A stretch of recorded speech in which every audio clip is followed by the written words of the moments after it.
आज की कहानी है मूर्ख मित्र। बहुत समय पहले की बात है।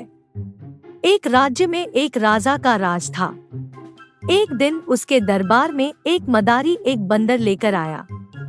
उसने राजा और सभी दरबारियों को बंदर का करतब दिखाकर प्रसन्न कर दिया। बंदर मदारी का हर हुक्म मनाता था। जैसा मदारी बोलता, बंदर वैसा ही करता था। वह आज्ञाकारी बंदर राजा को भा गया।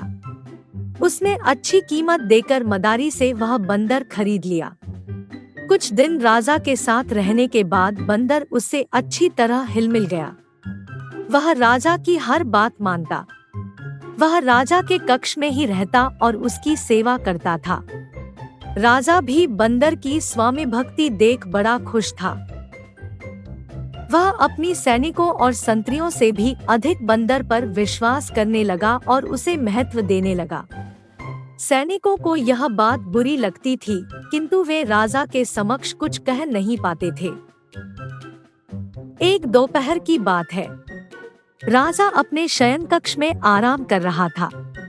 बंदर पास ही खड़ा पंखा झल रहा था। कुछ देर में राजा गहरी नींद में सो गया। बंदर वहीं खड़े खड़े पंखा झलता रहा।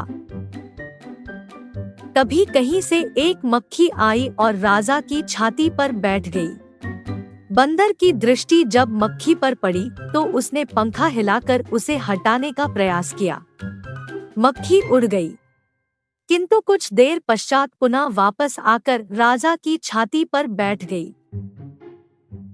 पुनः मक्खी को आया देख बंदर अत्यंत क्रोधित हो गया। उसने आव देखा न ताव और पास ही पड़ी राजा की तलवार उठाकर पूरी शक्ति से मक्खी पर प्रहार कर दिया। मक्खी तो उड़ गई, किंतु तलवार के जोरदार प्रहार से राजा की छाती दो टुकड़े हो गई और राजा के प्राण खेरू उड़ गए। सीख मोरल ऑफ द स्टोरी: मूर्ख मित्र से अधिक बुद्धिमान शत्रु को तरजीह दी जानी चाहिए।